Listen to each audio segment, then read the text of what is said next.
I've always wanted to go to New York City. However, when I first lay my feet down on New York City concrete, I don't want it to be off of a plane into JFK. I want to know that I made the 2,906.8 mile journey on the road in a car. This wasn't always a requirement, a parameter, but it became one naturally. I've tried to get to New York on 2 occasions this way, in a car, and miserably failed each time. The following is the story of one of those attempts, the most recent one in particular. I just recently put in my 2 weeks at Trader Joe's. It was a good 2 months. I met a few really cool people there and enjoyed the 20% off groceries they gave us. Just that it didn't pay the best, so I found another job and I figured, fuck it. If I'm quitting anyway, what's even the point? I should use this time to travel or have fun before starting the next job.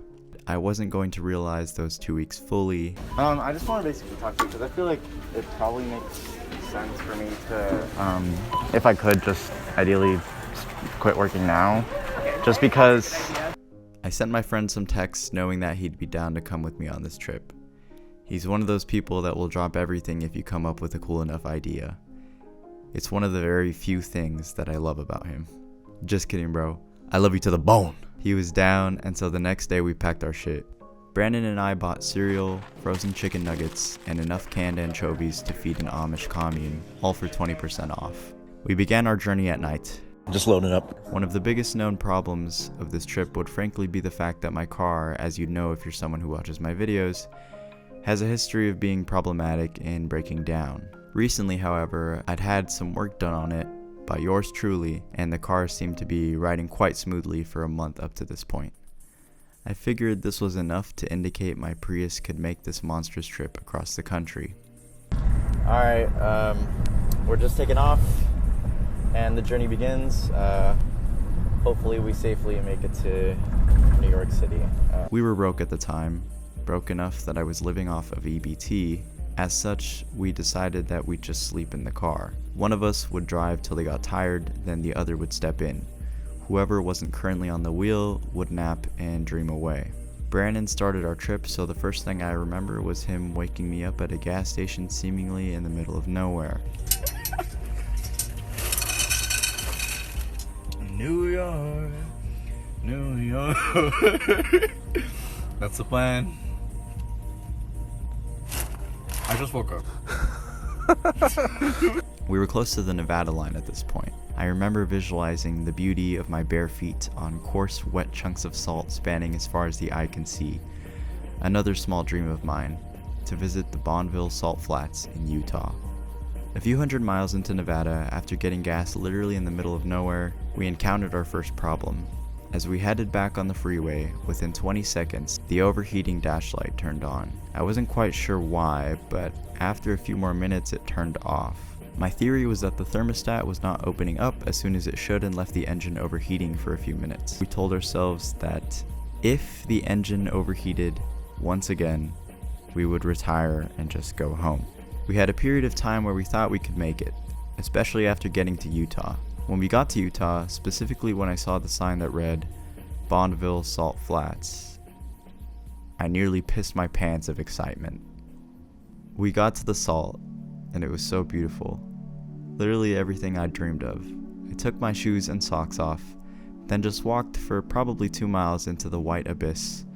My car at a certain point was still visible, but it looked like a speck, or maybe a little bigger, like a sunflower seed in the distance. I had no service, and it got to the point where I was so alone that I felt I could scream from the top of my lungs. And so I did.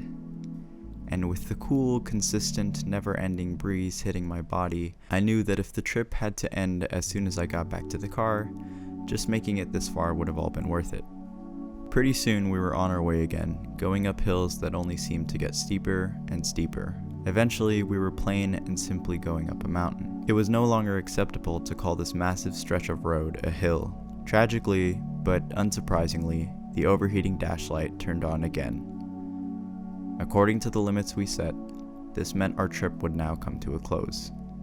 We stuck to this promise and drove the car all the way back home.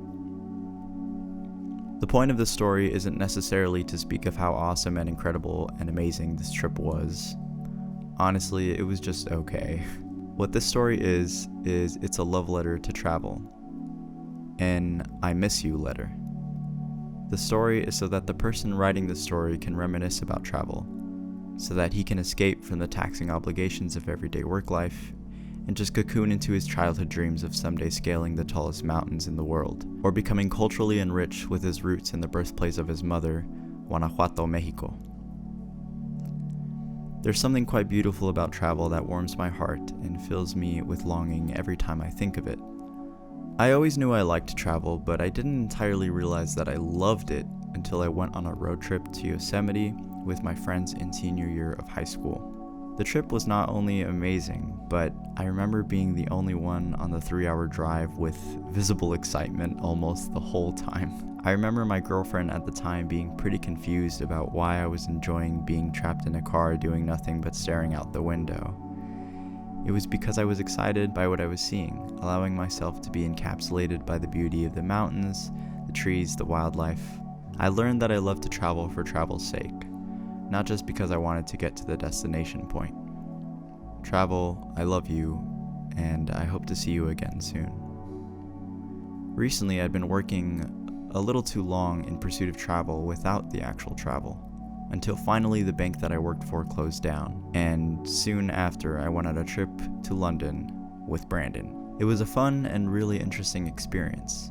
That was a month ago.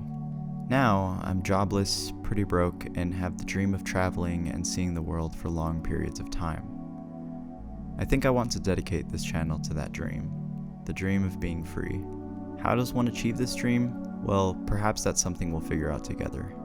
And so, the videos following this one will be my documentation of my journey to achieve my childhood dream of exploring the world, along with other stupid things I feel like uploading.